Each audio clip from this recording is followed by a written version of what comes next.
Baik ya, Assalamualaikum warahmatullahi wabarakatuh. Selamat pagi semua, salam sejahtera bagi kita semua.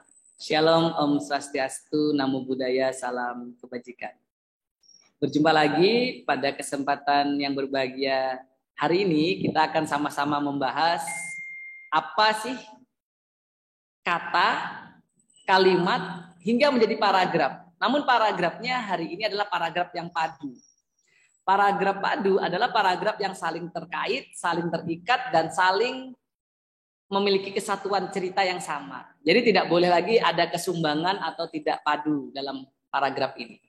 Oke, untuk itu saya mencoba membagikan layar. Teman-teman bisa melihatnya, bisa menganalisisnya. Paragraf yang padu itu yang seperti apa sih kan gitu ya? Haruskah kita buat paragraf padu? Ya jelas harus. Karena kalau paragraf kita tidak padu, orang akan sulit menangkap maksud dari cerita yang kita buat atau kita tuliskan. Oke.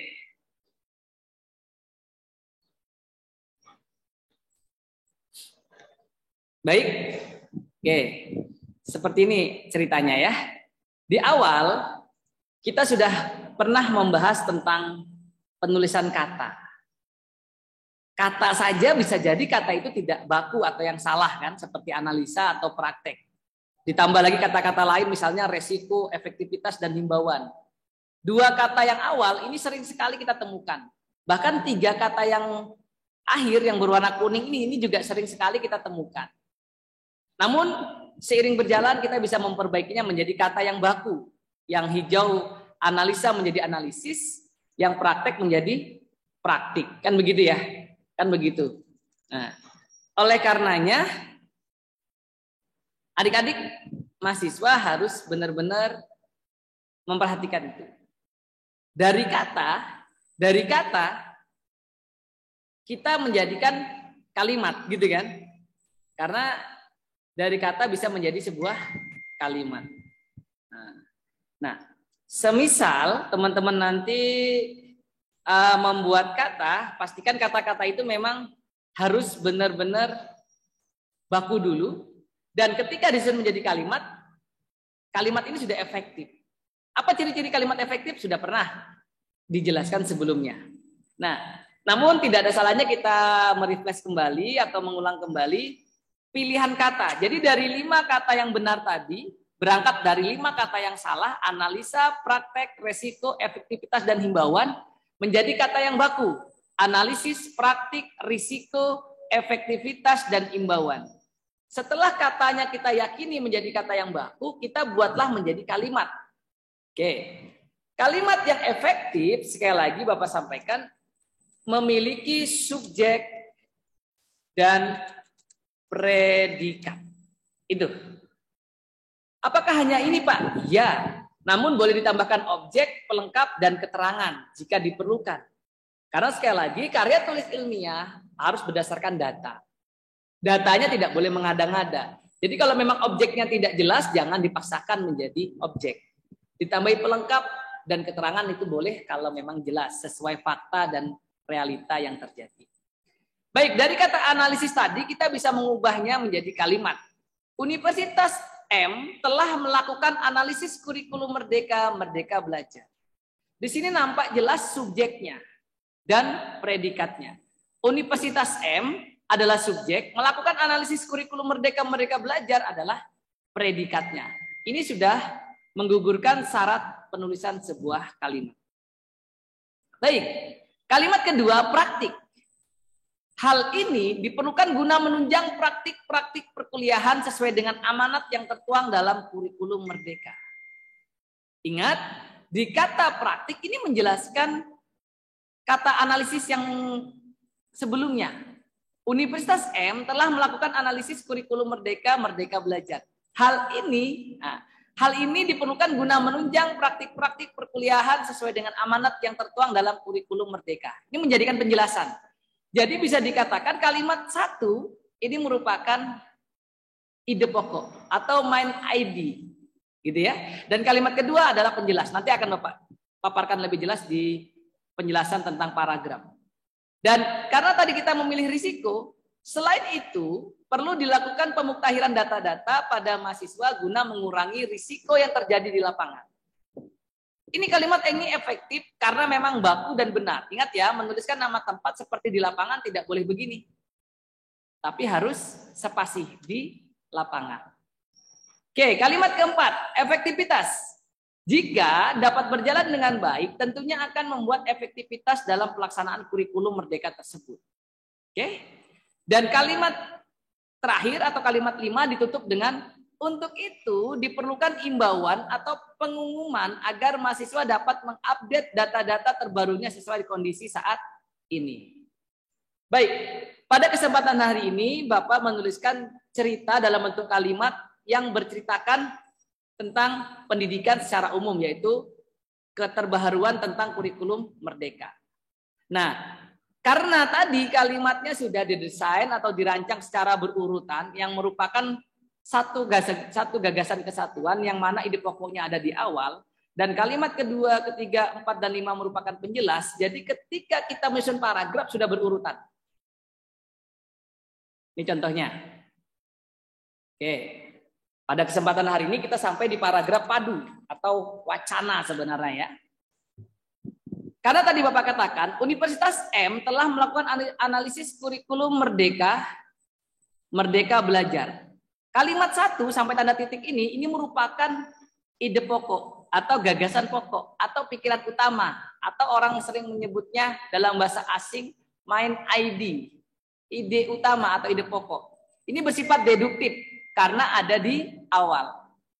Kalimat kedua, hal ini menjadikan penjelas karena ciri-ciri penjelas adalah hal ini, begitu ya. Hal ini. Kemudian selain itu. Kemudian jika. Untuk itu. Nah, ini merupakan ciri-ciri penjelas. Namun kita lanjutkan dulu. Universitas M telah melakukan analisis kurikulum Merdeka Belajar. Ide pokok, dilanjutkan penjelas. Hal ini diperlukan guna menunjang praktik-praktik perkuliahan sesuai dengan amanat yang tertuang dalam kurikulum Merdeka. Kalimat kedua. Kalimat ketiganya jelas penjelas lagi ya.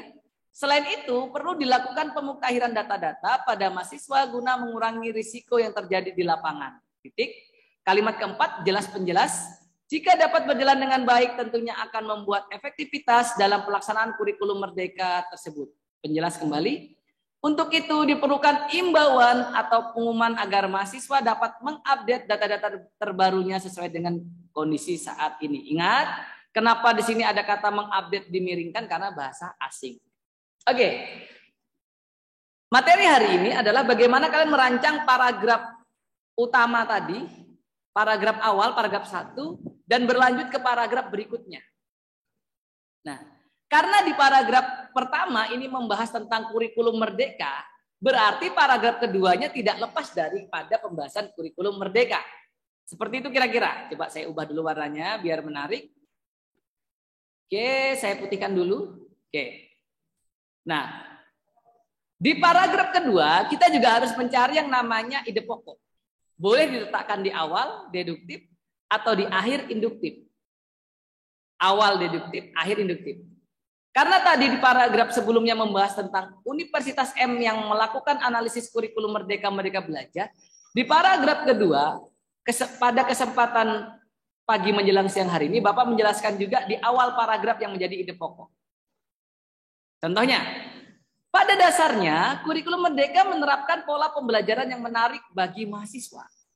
Kalian sudah pernah mendengar kan ya? Oh, ternyata kurikulum Merdeka ini A, B, C, D, E, F, G, dan seterusnya. Oh, yang menarik ya? Ya. Ini menjadikan ide pokok. Jadi ini bersifat deduktif lagi. Deduktif di awal. Ini adalah ide pokoknya. Nah, kemudian kalimat kedua dalam paragraf kedua ini. Nah, ini merupakan penjelas. Atau kalimat penjelas, kata penjelas, konjungsi penjelas, kata hubung penjelas, gitu kan ya? Ini dapat dilihat dari beberapa rancangan pembelajaran yang memudahkan mahasiswa dalam memperoleh ilmu pengetahuan, gitu ya. Nah, Ini kan penjelas nih, Dek. Penjelas. Ini dapat dilihat dari beberapa rancangan pembelajaran yang memudahkan mahasiswa dalam memperoleh ilmu pengetahuan. Ini penjelas dari paragraf kedua yang ide pokoknya pada dasarnya kurikulum merdeka menerapkan pola pembelajaran yang menarik bagi mahasiswa. Ini dapat dilihat dari beberapa rancangan pembelajaran yang memudahkan mahasiswa dalam memperoleh ilmu pengetahuan. Titik. Dilanjutkan, berarti tadi ini kalimat satunya sudah di paragraf kedua di kalimat satu. Kemudian ada kalimat kedua. Dan kalimat ketiga mulai Universitas M sampai Merdeka. Sampai sini. Kalimat ketiga dalam paragraf kedua, Universitas M juga telah. Juga telah ini bisa menjadi sebuah penjelas. Yang jelas. Karena satu paragraf hanya ada satu main ID. Ingat ya, satu paragraf hanya ada satu ide pokok. Itu yang identik dalam karya tulis ilmiah. Oke. Universitas M juga telah mengutus Bapak dan Ibu dosen terbaiknya untuk mengikuti bimbingan teknis kurikulum merdeka. Itu kalimat ketiga yang penjelas. Semua ini, lagi-lagi ini penjelas, semua ini, gitu kan ya. Semua ini dilakukan agar terjadi sinkronisasi yang tepat di dalam penerapannya. Di dalam penerapannya. Ini adalah kalimat keempat.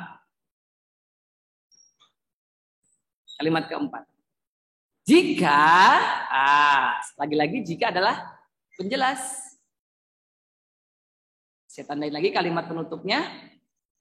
Jika semua berjalan dengan lancar, diharapkan kurikulum merdeka dapat berjalan dengan baik dan semestinya. Oke, di paragraf kedua ini kita masih sama-sama bercerita tentang kurikulum merdeka. Dan ini saling terkait antara Universitas M yang melakukan analisis kemudian menerapkan. Baik, paragraf yang padu tidak cukup hanya paragraf 1 atau 2, namun akan berkelanjutan atau berkontinu. Nah, sambungannya adalah tinggal kalian tuliskan. Biasanya paragraf-paragraf itu tidak lebih dari 5 paragraf dalam setiap cerita. Taruhlah pada kesempatan pagi menjelang siang hari ini kita belajar 3 paragraf. Akhirnya apa? Paragraf ketiga berupa kesimpulan. Kesimpulan biasanya terserah saja, boleh berupa kebaikan atau mungkin malah berupa tentang ketidakbaikan dari kurikulum ini misalnya dan lain sebagainya.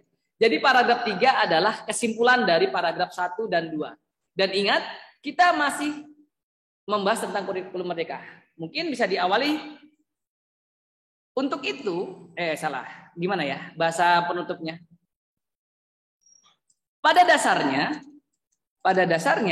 kampus yang menjalankan kurikulum merdeka akan mendapatkan banyak manfaat. Nah, ini ide pokoknya lagi.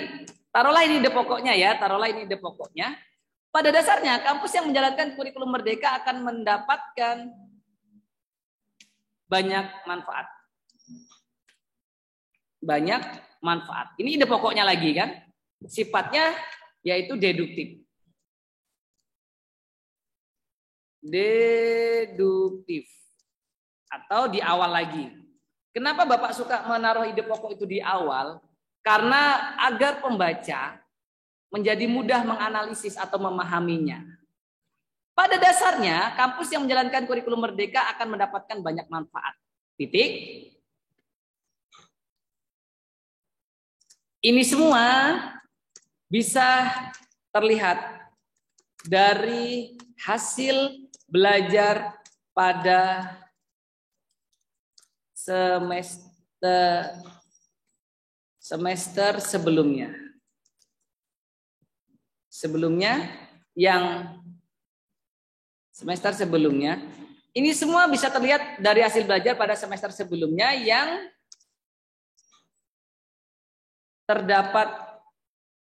terjadi peningkatan. Ini semua bisa terlihat dari hasil belajar pada semester sebelumnya yang terjadi peningkatan. Untuk itu diperlukan kerja cerdas, kerja ikhlas, dan kerja tangkas agar manfaat kurikulum merdeka ini semakin terasa. Jadi semua pemangku kepentingan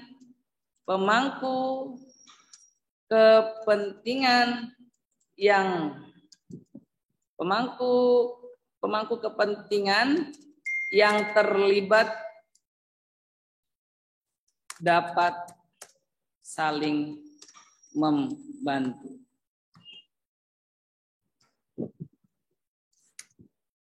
Untuk itu diperlukan kerja cerdas, kerja ikhlas, dan kerja tangkas agar manfaat kurikulum merdeka ini semakin terasa. Jadi semua pemangku kepentingan yang terlibat di dalamnya dapat saling bersinergi dan membantu satu sama lain. Dengan demikian cita-cita yang diharapkan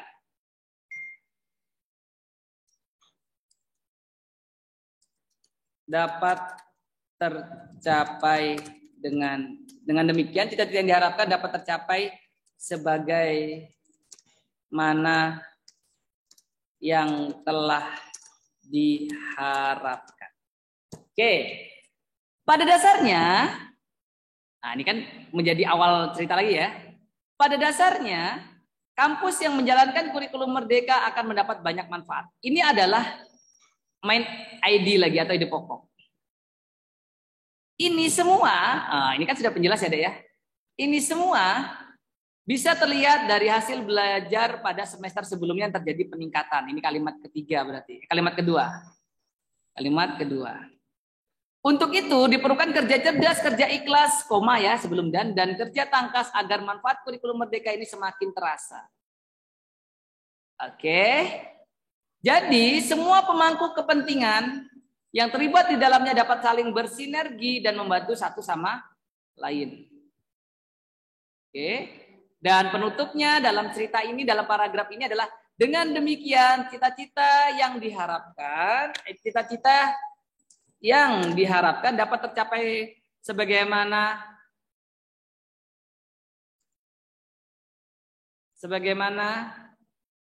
mestinya gitu aja, nggak usah terlalu panjang. Sebagaimana mestinya. Oke. Dan ini paragraf ketiga sebagai penutup dari cerita kita. Baik, sekali lagi agar lebih jelas dalam paragraf ini saya coba uraikan. Dalam paragraf padu atau wacana diperlukan kepaduan paragraf. Coba kita baca bersama-sama. Universitas M telah melakukan analisis kurikulum Merdeka Belajar. Hal ini diperlukan guna menunjang praktik-praktik perkuliahan sesuai dengan amanat yang tertuang dalam kurikulum Merdeka. Selain itu, perlu dilakukan pemutahiran data-data pada mahasiswa guna mengurangi risiko yang terjadi di lapangan. Jika dapat berjalan dengan baik, tentunya akan membuat efektivitas dalam pelaksanaan kurikulum Merdeka tersebut. Untuk itu diperlukan imbauan atau pengumuman agar mahasiswa dapat mengupdate data-data terbarunya sesuai dengan kondisi saat ini. Paragraf 1, paragraf pembuka. Paragraf kedua, pada dasarnya kurikulum Merdeka menerapkan pola pembelajaran yang menarik bagi mahasiswa. Ini dapat dilihat dari beberapa rancangan pembelajaran yang memudahkan mahasiswa dalam memperoleh ilmu pengetahuan. Universitas M juga telah mengutus Bapak dan Ibu dosen terbaiknya untuk mengikuti bimbingan teknis kurikulum Merdeka. Semua ini dilakukan agar terjadi sinkronisasi yang tepat di dalam penerapannya. Jika semua berjalan dengan lancar, diharapkan kurikulum Merdeka dapat berjalan dengan baik dan semestinya. Dan ditutup paragraf ini, tadi masih paragraf penjelasan dan paragraf penutupnya. Pada dasarnya, kampus yang menjalankan kurikulum Merdeka akan mendapatkan banyak manfaat. Ini semua bisa terlihat dari hasil belajar pada semester sebelumnya yang terjadi peningkatan. Untuk itu diperlukan kerja cerdas, kerja ikhlas, dan kerja tangkas agar manfaat kurikulum Merdeka ini semakin terasa. Jadi semua pemangku kepentingan yang terlibat di dalamnya dapat saling bersinergi dan membantu satu sama lain. Dengan demikian cita-cita yang diharapkan dapat tercapai sebagaimana mestinya. Selesai. Baik, 3 paragraf inilah yang akan menjadi cerita awal dalam penyusunan paragraf padu yang tentunya akan kalian kerjakan dalam mata kuliah berikutnya, baik itu artikel, proposal, laporan, dan sampai skripsi. Beginilah cara menyusun paragraf padu yang baik dan benar. Untuk itu, silakan menyaksikan video ini. Jangan lupa like, comment, and subscribe. Terima kasih. Wabillahi taufiq wal hidayah. Wassalamualaikum warahmatullahi wabarakatuh. Waalaikumsalam warahmatullahi wabarakatuh.